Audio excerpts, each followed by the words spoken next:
Welcome! We are Two Finger Spirits. You know, we got the camera shy camera guy. I'm over back here. I'm Brandon. That's Brandon. And we got High West Campfire from Park City, Utah. You know, when I tried this a couple years ago, when I first really started drinking bourbon, I didn't know what to think of it when I tried it. It was very strange to me. But I opened this bottle a couple weeks ago and I had it and I really liked it. And then I tried it again last night by a campfire and it was really, really enjoyable for me. Spoiler alert, but we're going to talk about what I'm picking up and hopefully whatever I'm putting down you're picking up. So off their website, they got this, bear with me as I go through the Mashbill for you here. It's a blend of bourbon, rye, and peated Scotch whiskey, ranging in age from 4 to 8 years old. This is all from their website. The straight rye whiskey is 95% rye, 5% malted barley from MGP, and 80% rye, 20% malted rye from High West Distillery. Are you following along? No. And then straight bourbon whiskey, 75% corn, 21% rye, 4% malted barley from MGP, and then a blended malt Scotch whiskey from an undisclosed source. It says due to contractual reasons. I have my feeling that it might be Brooklotic because of the backstory that from their website. Again, they were at the Brooklotic Inn. They were served as dessert that was sweet sugary syrup mixed with a smoky Scotch, which we love, right? We love the Peaty. So you can go to their website and read that if you're interested.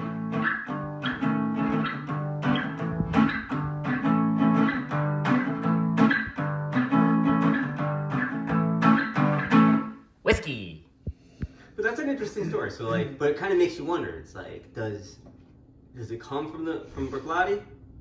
Or was there a falling out and now there isn't, and that's why it's undisclosed? So I don't want to speculate. Yeah. But would you love to know? I'd be interested. So yeah, from the High West MGP, blah blah blah. It's 92 proof. There's no age statement, but like we said, 4 to 8 years is what the website is saying. MSRP is around 60 for this. And I heard, I don't know if this is true because I was on their website and it looked like I could order a bottle from them and have it shipped to me. But I heard that this was going to be a distillery release only.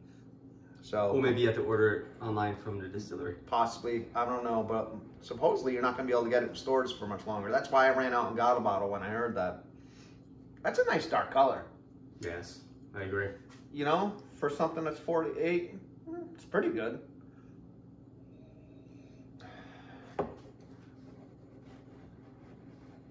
I wonder what the char level on this would be. The what? The char level. Oh, yeah. I don't know if it said that. I didn't see it. I didn't see it either in the notes. It's got nice thin legs. Yeah, I wish more bottles did say, you know, what char level it was. We saw it on one that we just recently did. So I do get a nice light smoke.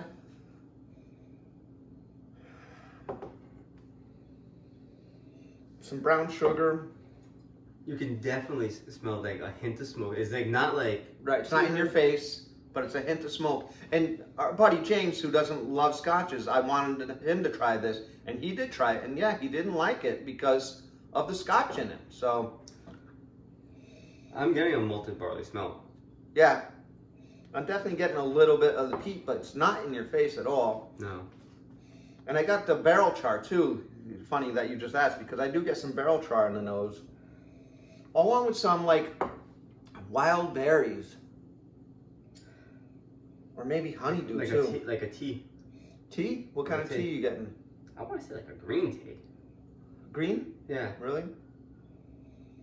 I'm getting a little bit of pine. Maybe a little bit floral. Pine sap. What do you say? Go for it.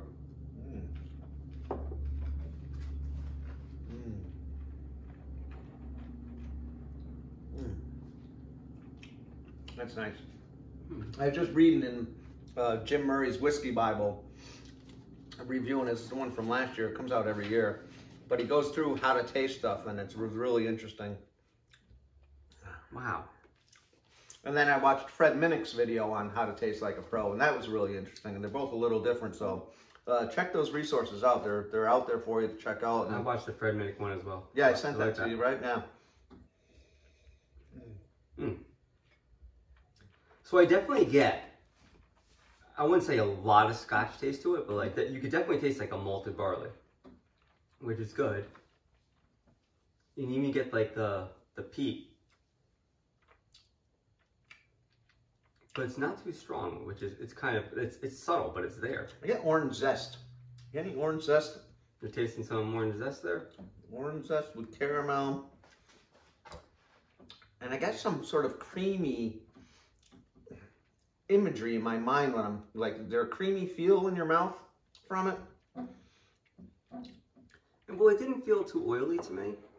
It's a little thin, but... Thin, really? Yeah. I don't find it thin at all. A little thin for... Really? 92 proof. And we're just coming off the Basil Hayden that we did a couple days ago. That was extremely thin, right? That was thin.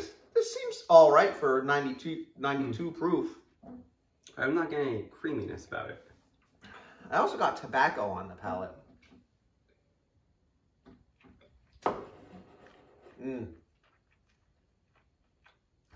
I get tobacco. And of course, I am getting that peat as well. But I wonder, like, sometimes I mistake the tobacco with a leather. I feel like they almost... A lot of times they really do kind of go hand in hand, I think. Right. So, like, you know, I may be saying tobacco, but I could mean leather. I'm not really sure because... There's been a time where I haven't gotten both, but usually I get both. They kind of seem to have this symbiotic relationship.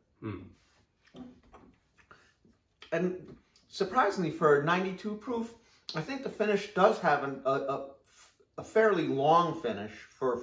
I usually don't get it on a lower proof. I mean, I guess 92 proof isn't very low, but I think anything under 100 proof I'll consider low.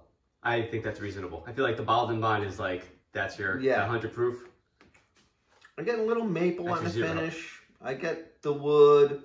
The maple's not very sweet for me, but it's there. I can tell like a unsweetened or unconcentrated maple from like a maple tree, right? And I still get the tobacco and still a hint of peat, and then I get like this like a pine sap as well on the finish. I'll tell you what, this has a significant complexities, right? Right? It does. There's a lot to this. Yeah, we've been talking about this for a while because there's so many flavors. I think that comes along with like your high rye, then you have your high barley and your bourbons. Last night I had this and I took my time. Like we try to keep our videos under 10 minutes, so nobody really wants to get bored watching two idiots talk about whiskey. But you want to hear about what the whiskey's like before you buy it sometimes. So I try to keep it under 10 minutes, but last night I sat with this for an hour, and you know, I just did a normal 2-3 finger pour, and I sat with it an hour, and it really changed over the course of that hour. You know, not drastically, it's still the same whiskey, but I found a lot of different things as I went along, kept smelling it in between tastes, putting it down, keep it warm, you know, sometimes in my hands. What's the MSRP of this? 60. 60? Yeah. You paid, what, 95? No, right around 60 I found it for. That's nice. Yeah. So you know, keep it in stock. If you can. I think this is one you should have because... It's interesting. It's interesting, and I think another conversation started for you get someone that comes over that's really interested in whiskeys. Right. You can give them something like this, and you guys could just talk about it because it's so complex. And you could, even if you discuss the Mashbill, right? Like, that's a good time. So it's not a whiskey probably for a newbie. No. It might be a good whiskey for someone that is a Scotch drinker that wants to start trying American whiskeys, or vice versa, someone that's into bourbons and ryes that wants to branch off into Scotch. It might help bridge the gap there, right? Absolutely. But I agree 100% where you can say, like, this is not for a new whiskey drinker. No. So, you can't appreciate it. No, we had this, what, a year and a half ago, a year ago? Yeah, a year and a half, 2 years ago. Yeah, and like... I didn't really know what to make of it. I didn't appreciate it at all. And now I'm really fond of it, I think. I would try to get another bottle of this if I could. Yeah, I'm going to see if I can grab a bottle and I would like to stock the bar with it. Anything else you want to add about it? No, you know what? I think this is a good one. If you can get it, try it. I want to try to take a ride out there because I hear the distillery and the whole place is just gorgeous and it's like the Wild West. And I think we're going to end up doing the American Prairie very soon. We're going to do the Litchfield, and we got some Knob Creeks coming up too that I'm really looking forward to doing. So, hey, I think it was Walt Disney that said, the way to get started is to quit talking, have a whiskey, and begin doing. Cheers. Thanks for coming.